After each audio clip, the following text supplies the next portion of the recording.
We'll go to the next slide and explain this picture a little bit. So let us assume a scenario that probably that seems that everywhere in India is 5G, but you have to understand this is a 2D Cartesian projection which shows India having an area less than its actual area. Greenland is not that big, trust me. Africa is bigger than this, and so on. So it's a 2D projection, so it is actually much bigger. And when you make a zoom out and out and out and out, you reach something like this, where probably you have, this is probably that water 5 exit we are talking about, right? So that will have 5G, but I tried, I could not make a phone pay payment yesterday. So probably there are coverage gaps. So if you zoom it further, probably there are gaps. And then there are like 4G as well, and there is something like 4G plus. So this was done for one operator. I don't remember whether it was Atal or Jio. Please, you can probably figure it out yourself. So my point is, although it was projected heavily that we have everywhere 5G, it is not. But it is also true that 5G is somewhere. So we have a non-homogeneous kind of coverage of 5G around India today. That is what we have. Now, another big thing is, I remember in 2014, 15, that time, there was big hoarding in Durgapur. I belong from Durgapur. That 4G is here in Durgapur. I found nowhere 4G was there. So what they were saying? Well, again, it's a big thing to discuss what is 4G and what is 5G. Like, how do you define it? Specifically, there is no official dictionary which can tell you this is 4G or this is 5G. If somebody says that this is 4G or this is 5G, he or she is telling plain lie. Why? Because when you have a system running for 10 years, the development that is done by hundreds of companies and organizations all over the world for the 10 years, what is the amalgamation is probably called a generation. So you cannot say that a particular technique or particular thing is 4G and that particular thing is 5G. It's very difficult to distinguish. Just think about a company like Qualcomm. Qualcomm is working with probably thousands of employees, and they are working for 10 years, for one generation. Now, how do you define that with one single thing that this is 5G what they have developed? This is not possible. They are developing multiple of things, and probably a group of multiple things is somehow so distinct from its previous thing, they will call it as a 4G or 5G. So, for making this map specifically, what they thought is if the data rate is more than 50 Mbps, everybody knows data rate, right? How can we measure data rate in your mobile phone with the app? What app you use? Okay. And then there is something like Ookla. Then there is something called Fast, right? Those kind of things. Yes, those kind of things. So if you are having one of those apps, and you have a data rate of greater than 50 Mbps, remember it's mostly download because you have asymmetric allocation. We don't need a lot of upload speed. We need a lot of download speed or something like that. That actually, I did another story. If I get enough time after this lecture, we can talk about. Like we have some this kind of asymmetric bandwidth allocation, and I had a lot of problem in uploading my video lectures. Now, coming back to the thing that if your data rate is more than 50 Mbps, right now in India, we say the connection is 5G. So it can be something like advanced 4G, it can be advanced 3G, doesn't matter. Like suppose you have not changed the tower, you have got a lot of new frequencies, and those frequencies are transmitting a lot of data, and you are aggregating them. That obviously will be termed as 5G as of now for this map. Conflict among telecommunication as well, which is a very important thing, because the moment your plane enters the Pakistan airspace and they say that no communication is done here and you have to find your own way out and you have to cross the whole way and then go to Iran or something like that, how difficult it would have been, right? So we should have at least some agreement between people, and probably what would happen if Ericsson or Nokia cannot sell their phones here because their system is not compatible for the Indian system.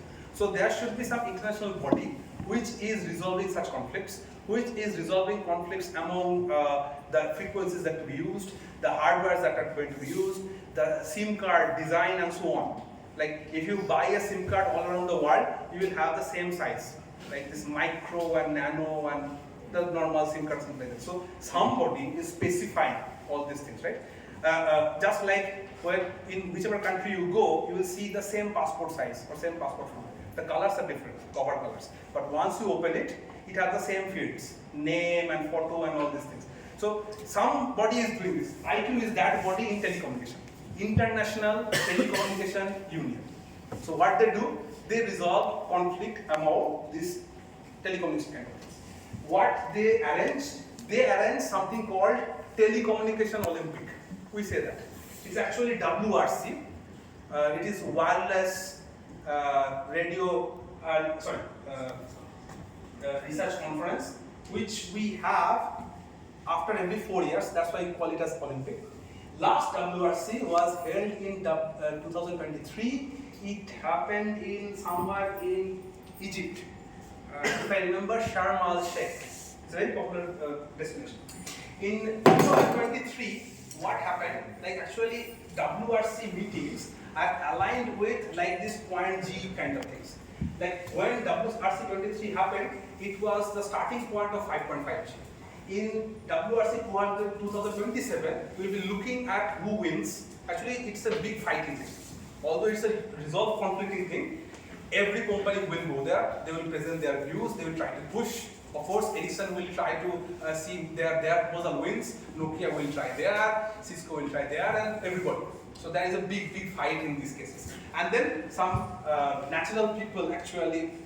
The neutral people actually resolve those conflicts, and then what we see as something like a 5.5G recommendation or 5G recommendation. So 5.5G recommendation came here, 5.6G recommendation will come here, and probably here we will start doing this. So there are some other bodies like 3GPP. We are actually working with third generation partnership project. Let me tell you a little story about it, then probably you will be interested about 3GPP. Do you remember we had CDMA phones? Those black Tata Indicom and Reliance and all those things, CDMA phones. So we had GSM and we had CDMA, two types of phones we had, right? And why we had these two types of phones? Well, actually the world was divided into two standards at that time. Like right from 2G, there were two standards being developed. One was GSM, which was developed by Europe. US people didn't like it. They don't want to pay royalty to the European people, so they developed CDMA. Now geopolitics started. If you remember world map, then Africa is just below Europe. It's very closely located. So Africa was the GSM has the GSM choice naturally. Latin America has naturally the CDMA choice. The world was getting divided into two blocks, just like the Cold War kind of thing, that we have GSM and we have CDMA.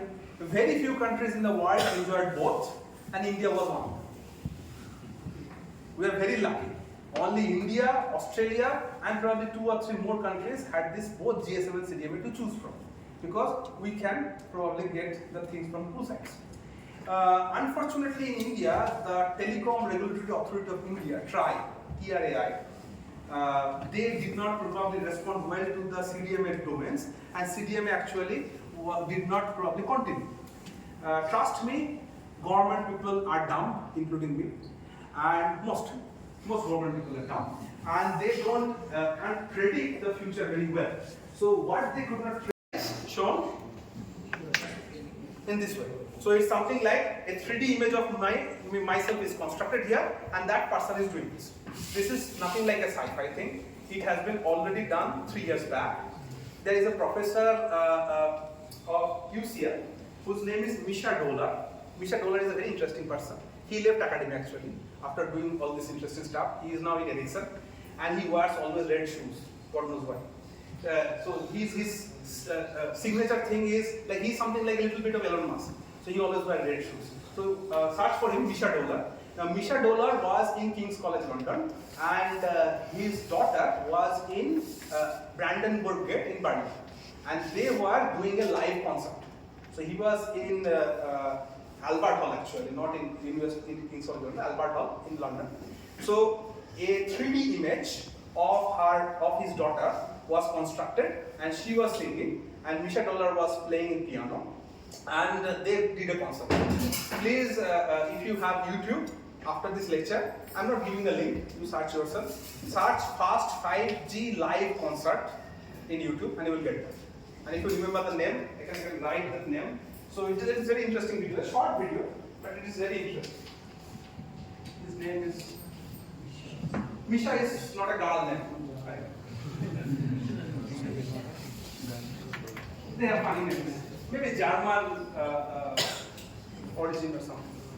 So search for Misha Dollar's 5G video, it's very interesting. So what I was talking about that, feel like at the beach, it is possible. Like without going to the beach, you probably can be having a beach-like kind of atmosphere, and with Google Glass kind of things, probably you can feel that you are at the beach. I don't know how that will excite your senses, but that is actually a fast step. So what in 6G we are trying to do is, let's get back to my wife. Too disturbed. Can I keep it? Can I keep it? Okay. Can you listen? Yes. I'm better off. Yes. I feel free. Okay. So what I was saying is like that 5G has not even penetrated in a homogeneous manner. Like not everywhere we have 5G. So first of all, why we are going towards 5G? What is big about 5G and why we should need probably 5G? So that's her 20 lakhs.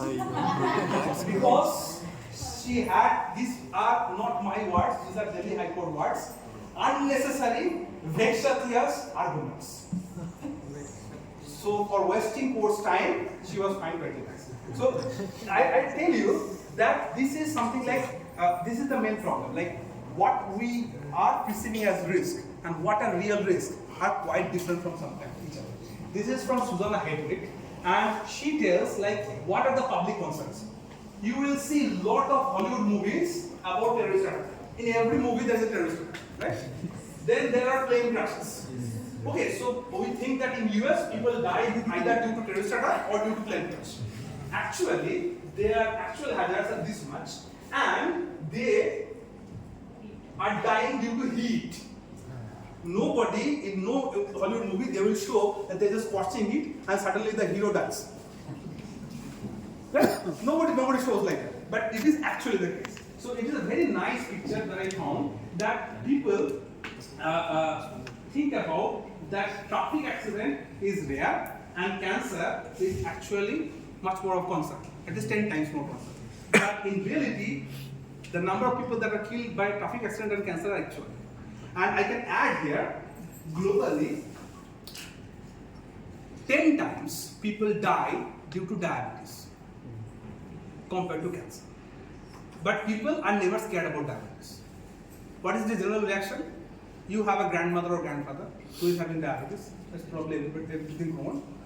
And like he has again taken another sweets. Okay, let him take or let her take something like that. So that is the general discussion going on in every household. So we take these things so casually. Okay, diabetes level will go up a little bit and then that person will be fine again.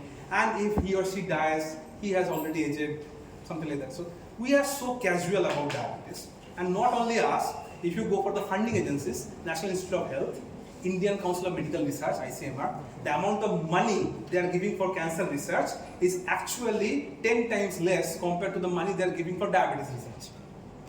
So this is the problem with the perceived risk and the real risk. So please trust the data and don't go by such kind of psychosis or kind of fear kind of mechanism. So that does not help anyone. So there is again